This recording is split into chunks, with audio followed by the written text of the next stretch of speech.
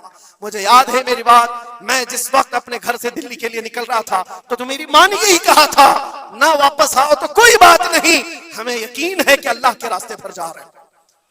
اللہ تبارک و تعالی اس استقامت کو ہر گھر میں عطا فرمائے. حسین اعظم کا جذبہ اللہ تعالی ہماری اولاد میں عطا فرمائے. وآخر دعوانا ان الحمدللہ رب العالمین.